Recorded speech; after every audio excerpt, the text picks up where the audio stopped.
지난주에 제가 이 설교를 하면서 솔로몬이 입은 모든 영광, 그러니까 솔로몬이 화려하게 입고 그의 어떤 부와 지혜를 통해서 자기가 구축한 모든 것들보다도 들에 핀 꽃 한 송이, 그러니까 이 들풀이라고 이야기하는 것은 우리나라에서 흔히 피는 민들레와도 같은 것이거든요. 그러니까 씨 뿌리고 그렇게 하지 않아도 그냥 봄철에 폈다가 여름에 있다가 가을에 죽는, 가을에 죽어지는 그런 꽃들을 이야기하는 것입니다. 그리고 성경에 나와 있는 백합화라고 되어 있는 그 꽃은 우리가 흔히 아는 그런 하얀색의 백합화가 아니라 이스라엘의 들풀이에요. 양귀비꽃처럼 아주 빨간 꽃인데, 이것은 그냥 이스라엘의 건기가 끝나고 우기가 시작한 이후에 들판에 그냥 마구마구 펴있는 그런 꽃입니다. 그러니까 들의 들풀이나 들의 백합화는 사람이 양육하거나 특별히 경작하지 않고 그냥 마구 피는 꽃이더라고요. 근데 그런 꽃이 솔로몬의 입은 모든 영광보다도 아름답다라고 말한 것은 솔로몬의 입고 있는 그 옷의 가치와 이 꽃 한 송이의 가치가 다르다라는 그런 말이 아닙니다. 이게 훨씬 사실 세상적인 계산이 있으면 너가 꽃 한 송이를 주고 솔로몬이 입은 옷 한 벌을 주면 무엇을 누가 선택하겠습니까? 당연히 이 훨씬 많은 재화와 많은 그것들이 들어있는 이 솔로몬의 옷이 비싸고 값어치 있다라는 가치는 거기 있어요. 세상적인 가치는 거기 있는 것입니다. 그런데 그러면 이 한 꽃이, 이 꽃 한 송이가 왜 더 이 솔로몬이 입은 옷보다도 귀한 것이냐, 이 꽃 한 송이보다도 못한 것이냐? 그것은 솔로몬이 입은 옷은 사람이 생각하고 계획하고 준비해서 만들어 둔 곳이에요. 거기에는 사람의 능력과 지혜, 사람의 어떤 기술과 능력이 거기 집약된 거예요. 그러면 이 꽃 한 송이에는 어떻게 있는가? 그 꽃 한 송이 안에는 하나님의 은혜와 능력, 하나님의 지혜가 거기 서려 있는 거예요. 그래서 하나님의 지혜가 하나도 없으면 그 꽃 한 송이가 필 수가 없는 거예요. 그 꽃 한 송이가 생명적으로 피기 위해서는 그 하나님의 은혜가 거기에 그대로 미쳐져서 꽃 한 송이가 피게 되는 것이죠. 그래서 솔로몬이 지은 것은 결국 인간의 지혜와 능력일 뿐인 것이고, 꽃 한 송이에는 하나님의 섭리가 거기에 있기 때문에 이 꽃 한 송이보다 못하다라고 이야기하는 거예요. 왜냐하면 사람이 솔로몬의 옷을 짓는 데는 하나님이 거기에 전반적으로, 그러니까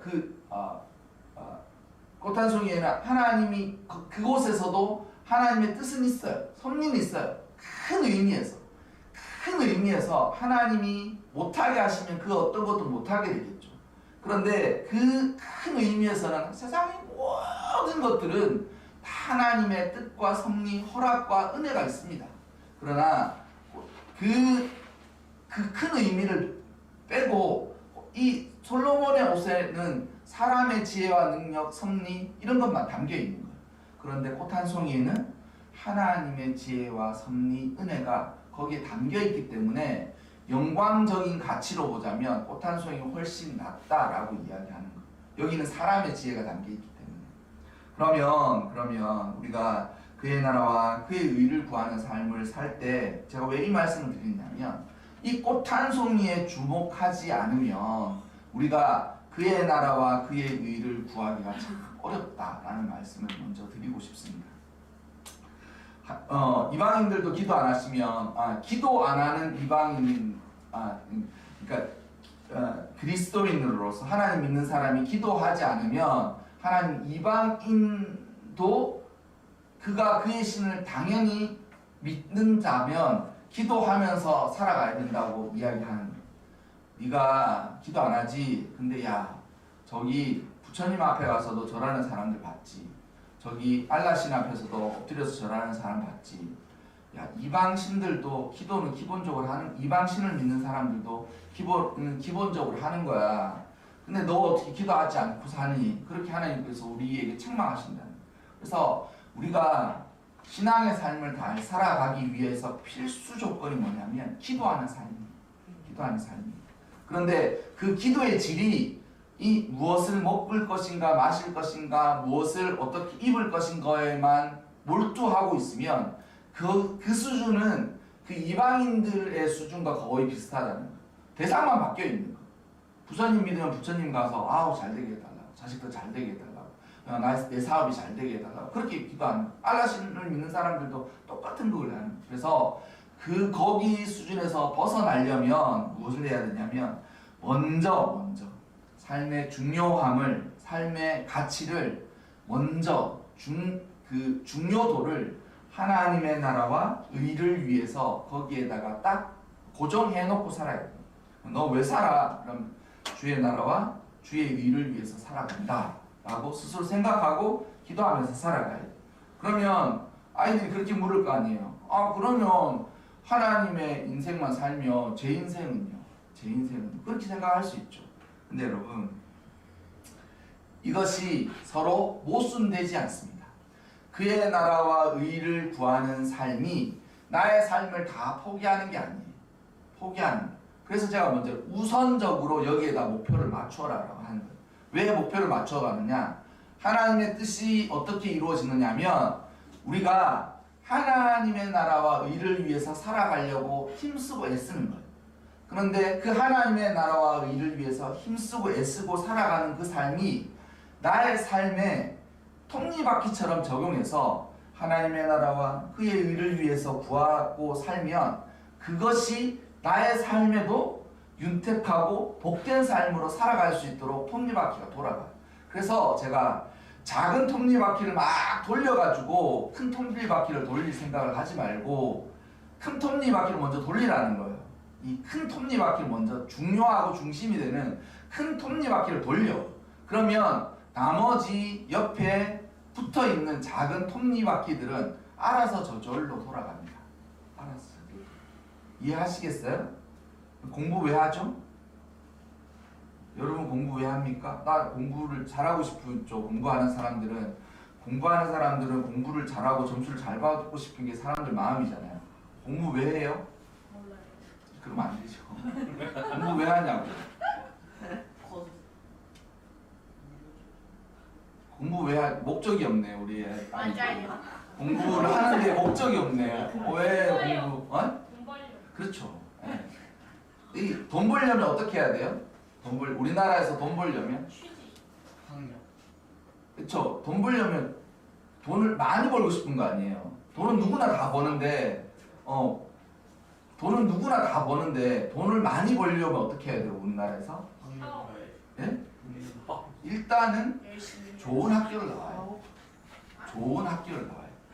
이거는 부모님들한테 가서 집에 가서 물어보세요. 아빠, 목사님 말이 맞아? 그럼 부인할 수 없을 거예요. 우리나라에서 돈을 벌려면 어차피 먼저 처음에는 좋은 학교를 나와야 돼. 좋은 학교를 나와야 돼. 그리고 좋은 학교 나와서 어떻게 해야 되느냐? 열심히 살아야죠. 열심히 살아야 되는데 좋은 학교를 나와서 능력을 보여줘야 돼. 능력을 보여줘. 그러려면 어떻게 해야 됩니까? 네? 어떻게 하려면 공부 잘해야죠. 좋은 학교, 우리나라에서 돈을 많이 벌고 싶으면 좋은 학교를 나와서 자기의 능력을 보여줘. 그럼 좋은 학교를 어떻게 들어가죠? 공부를 잘해요. 시험을 잘 봐야 돼. 그렇죠. 수능을 잘 봐야죠. 수능을 잘 봐요. 내신을 잘 봤든지 수능을 잘 봐야 되지 않습니까? 자, 그러면 우리 모두 공부 왜 합니까? 미래를. 네? 그렇죠. 돈 벌려고. 그 돈 벌어서 뭐 하려고 그래요? 가족. 네? 걸. 네? 놀려고. 놀려고요. 파이어 저기 벌써 나타나겠어요. 그러면 안 돼요. 그러면 하나님이 지혜를 안 주셔. 네. 하나님 왜 지혜를 주시겠습니까? 하나님 왜 지혜를 주시겠어요? 그 지혜로 너가 나중에 가서 저기 좋은 아파트에서 벤츠 몰고 최근에 저도 어디 쓱 지나가다가 유튜브에서 봤는데 초등학교 4살짜리가 아빠는 그랜저를 타고 아이가 4살인데 유치원을 다닌대. 그러니까 아빠는 그랜저를 타고 엄마는 스파크를 탄다는 거예요. 그 작은 경차를 탄다는 거예요. 어느 날 아이를 그 오프 날이라서 아이를 데리러 갔더니 아이가 대뜸 타더니만 엄마 우리는 벤치 있어? 이렇게 묻더래요. 야, 벤치가 너 뭔지 아니? 자동차잖아. 너 왜 자꾸 갑자기 벤치라고 얘기하니? 우리 집에 벤치 있어 없어? 묻더래. 그러니까 우리 집에는 벤치가 없지. 그렇게 그러더래요. 벤치 사면 안 돼? 이렇게 더래요. 그래가지고 뭐 갑자기 왜 그러냐 그러니까 친구 중에 누구도 벤치 있고 누구도 벤치가 있는데 자기는 벤치가 없다, 벤치가 있는지를 몰라서 얘기를 못했대. 그래서 어떤 친구 둘이서 야 너희 집에 벤치 있어? 이렇게 얘기하니까 우리 집에도 있거든? 너네 집에 있어? 그러니까 우리 집에는 있는지 없는지 모르겠대요. 몰라. 그래가지고 아니 4살짜리 애가 벌써 이런 거를 알고 와서 이 얘기를 하는 걸 보면서 자기 참 어떻게 해야 될지 가르쳐야 될지 너무 고민이 된다면서 물음표가 쫙 적혀 있더라고요. 여러분 자기가 잘 먹고 잘 살려고 하는데 하나님이 왜 도와주셔야 합니까? 왜 도와주셔야 하냐고요. 네가 잘 먹고 잘 살려고 하는데 내가 왜 도와줘야 되는 대답을 할 수 있어야 우리가 기도가 간절해질 뿐만 아니라 하나님도 그 기도를 들어주시지 않겠습니까?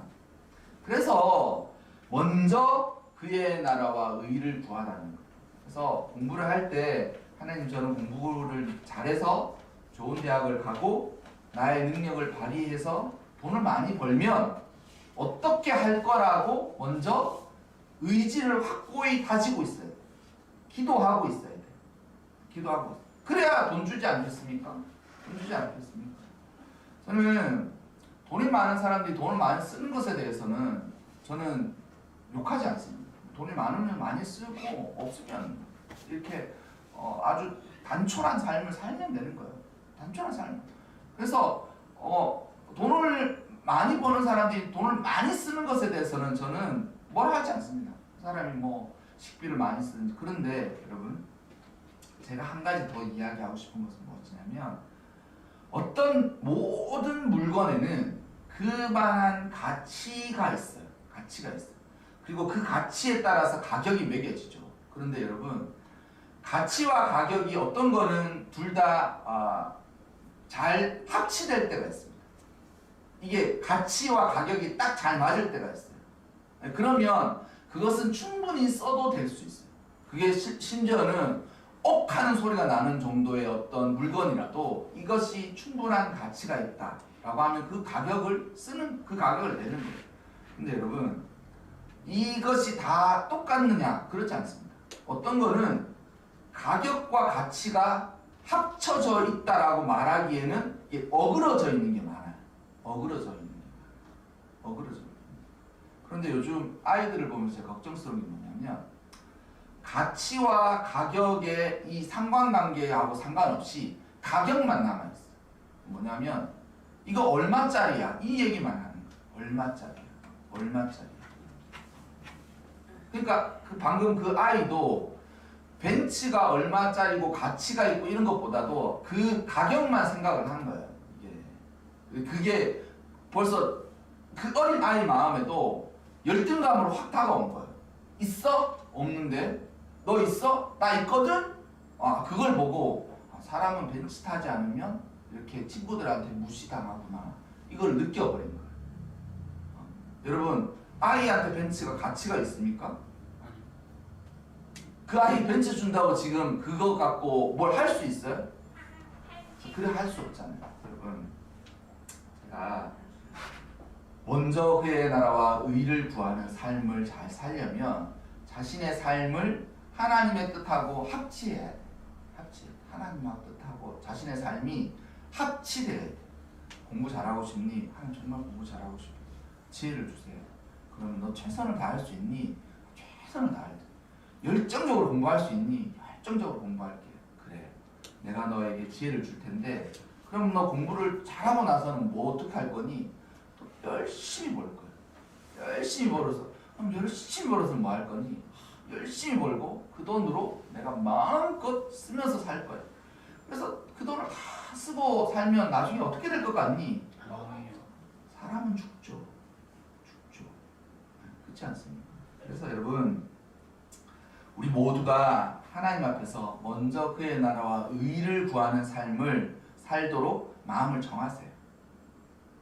내가 직장을 다녀도, 내가 주부로 아이들을 양육해도, 아니면 내가 어떠한 일을 하든지 나는 하나님의 나라와 의를 구하는 삶을 살겠다라고 이야기하고 마음을 먹고 그렇게 기도하면서 살아가라는 거죠.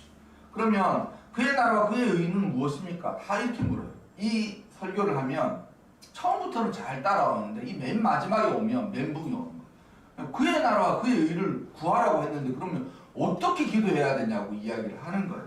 그의 나라와 그의 의. 근데 여러분, 그의 나라와 그의 의를 구하는 삶은 그 이전에 방금 했던 이 이야기를 이야기에 그의 나라와 의를 구하는, 나라와 의를 구하기 전에 그의 나라와 의를 구하는 이것을 해야 되는데, 방금 전까지 제가 이야기했던 공부 잘해서 뭐 할래? 돈 많이 벌어서 뭐 할래? 나중에 좋은 집 사면 뭐 할래? 예쁜 여자 만나면 뭐 할래? 결혼하면 뭐 할래? 그 모든 것들이 누구의 나라와 누구의 의예요? 나의, 내 세상과 나의 의들이. 공부를 잘해가지고 그 공부 잘한 것으로 내가 나중에 권력 잡으며 함부로 사람들 해치거나 내 마음대로 하고 싶다. 누구를 위해서 공부했습니까? 자기를 위해서 공부하는 거죠. 그래서 자기를 공부하는 사람들, 그래서 공부 잘하는 사람도 한번 보세요. 안 그런 사람도 많겠지만 대부분 이기적인 사람이 많습니다. 이기적인 사람이 많아. 왜 그렇겠어요? 아무것도 없는데 이거 잘해서 내가 언젠가는 내가 잘 먹고 잘 살 거야 라는 생각으로 확 똘똘 뭉쳐있는 거야. 똘똘 뭉쳐있는 거야. 그렇다고 공부 잘하는 사람이 모두 이기적이라는 얘기는 하지 않지만 생각해보세요. 공부를 왜 열심히 하겠냐? 왜 열심히 하겠냐? 이것밖에 없어. 나한테는 이것밖에 없어. 그리고 내가 두고 봐. 내가 이렇게 공부 열심히 해가지고 나중에 어떻게 하면 내가 정말 이렇게 할 거야. 그런 생각으로 모여서 있는 사람이 공부라는 전투에서도 싸워서 이겨나가는 거죠. 그래서 너희는 먼저 그의 나라와 의를 구하기 전에 우리가 그의 나라와 의를 구하지 않으면 모든 사람들은 나의 나라와 나의 의에 똘똘 뭉쳐있는 사람이에요. 똘똘 뭉쳐있는 거예요.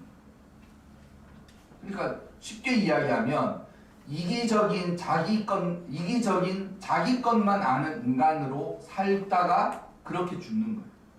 그래서 여러분, 그의 나라와 의를 구할 때 제가 우리 교회 주보에도 있지 않습니까? 그의 나라와 의를 구하는 그 기도를 저는 교회가 막 복잡하고 이러지 않더라도 하나님의 뜻과 은혜가 성령의 은혜 안에서 교회를 이끌어 가실 거라고 믿고 저희 목회를 이렇게 할 거라고 마음을 먹었는데 그 중에 한 축이 이거예요. 뭐냐면 그의 나라와 그의 의를 구하는 기도의 제목을 우리 모두가 합치하고 이렇게 이 기도하자 이렇게 해서 마음을 모으고 그 마음을 모아서 함께 하면서 살아가는 거예요.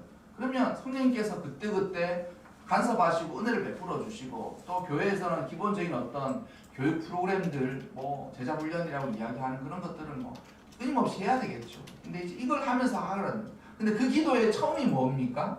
처음이 뭐냐면 나의 죄를 알게 해 주시옵소서. 다른 사람을 비판하지 않도록 해 주시옵소서. 이게 뭐냐면 회개 기도예요. 그러니까 5개밖에 안 되는데 회개 기도를 왜 2개나 넣어놨겠습니까? 왜 2개나 넣어놨겠어요?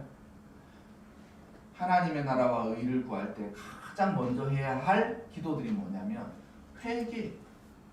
내가 죄인이라는 것을 알고 나의 죄를 회개하고 나의 죄를 스스로 깨닫지 않으면 우리 모든 인간들은 자기 생각밖에 할 줄 몰라요.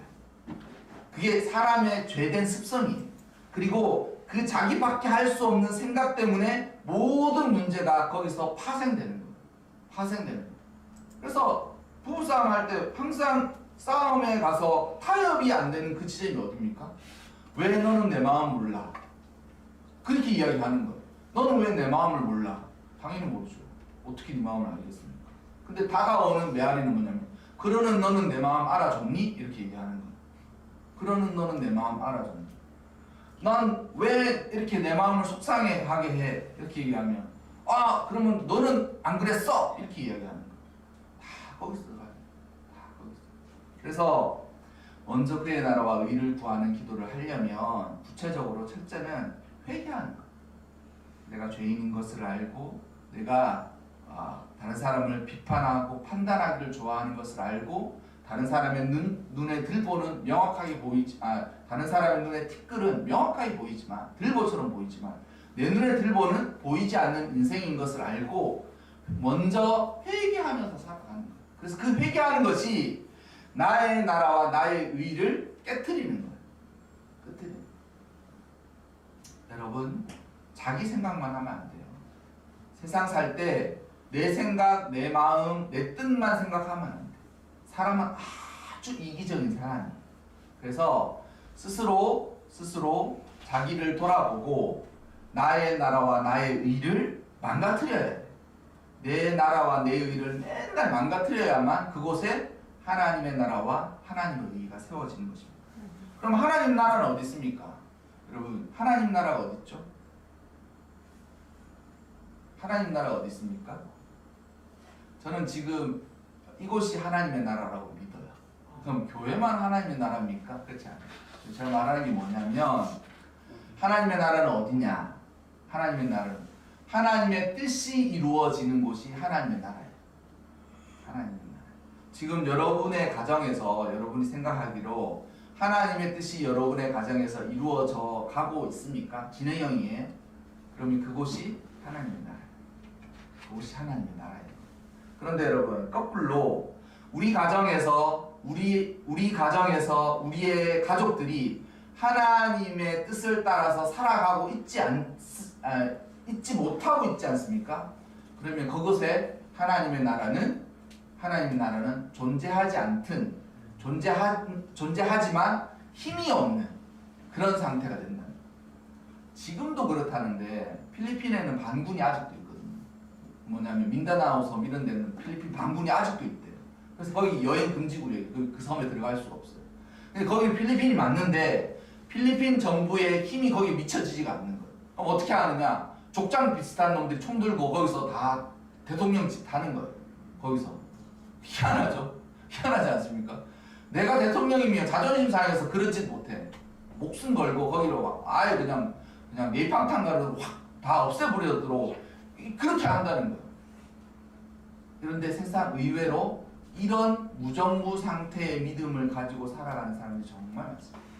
가정을 예밀하게 이렇게 보면 하나님의 뜻이 그 가정 가운데서 그대로 적용되지 않는 그런 게 너무 좀 더 나아가 보면 직장 내에서도 그곳에서도 하나님의 뜻이 이루어지지 않는 곳이 너무 많아요. 이루어지지 않아요. 한때 제가 들었던 설교 중에 있었는데 그분이 그랬다는 거예요. 그분이 변호사신데 한때 학생운동, 민주화운동 이런 거에 목숨 걸고 학생 시절을 막 하다가 교도소도 갔다 오고 그랬다는 거예요. 그래서 어쩔 수 없이 사법고시를 보고 변호사를 개업했다고 막 그러면서 자신의 삶에 그렇게 프라이드가 있더래요. 근데 어떤 목사님이 물었대요. 그러면 혹시 세금은 잘 내고 계십니까? 이렇게 물어요. 그러니까 그렇게 딱 물어보니까 그분이 그러더래요. 한숨을 푹 쉬시면서 우리나라 이 법이 완전 개판이라서 세금을 고지고대로 내면서는 뭐 조그마한 가게도 운영할 수가 없습니다. 이렇게 얘기해요. 그럼 그 말이 뭐예요? 자기도 변호사지만 세금을 적당하게 편법과 탄류를 통해 가지고 이 적당하게 빼돌리면서 살아갈 수밖에 없다는 거예요. 자기가 예전에는 민주화 운동을 그렇게 했던 사람이었음에도 불구하고 여러분 하나님의 나라와 하나님의 뜻이 무엇이냐? 하나님의 나라와 하나님의 뜻을 이루기 위해서는 먼저 자신의 나라와 자신의 의를 다 망가뜨려야 돼요. 그리고 그 망가뜨리는 방법의 가장 효과적인 것은 회개하는 거예요. 의식적으로 회개하는 거예요. 자기 자신을 돌아보고 난 이기적이지는 않았는가? 여기에 지금 내가 하나님의 뜻을 찾고 구하고 두드리면서 살아가고 있는가? 내가 하루를 살아가면서 하나님이 기뻐하실 만한 삶을 살고 있는가를 돌아보는 거예요. 그리고 또한 하나님의 나라와 하나님의 의는 어떻게 이루어지느냐? 하나님의 나라는 하나님의 뜻이 이루어지는 곳은 하나님의 나라예요. 하나님의 뜻이 이루어지는.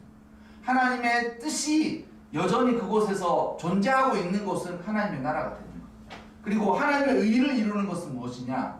하나님의 방법을 따라 하나님의 역사가 일어나는 그곳이 하나님의 의를 이루는 거예요. 그래서 공부를 왜 해야 되겠습니까? 공부 왜 해야 되죠? 아이 참, 돈 벌기 또 그래. 공부 왜 해야 돼요? 먼저 하나님의 나라와 하나님의 의를 위해서 공부해야 돼요. 나중에 돈 벌어도 먼저 쓸 생각하지 말고 먼저 하나님의 나라와 하나님의 의를 위해서.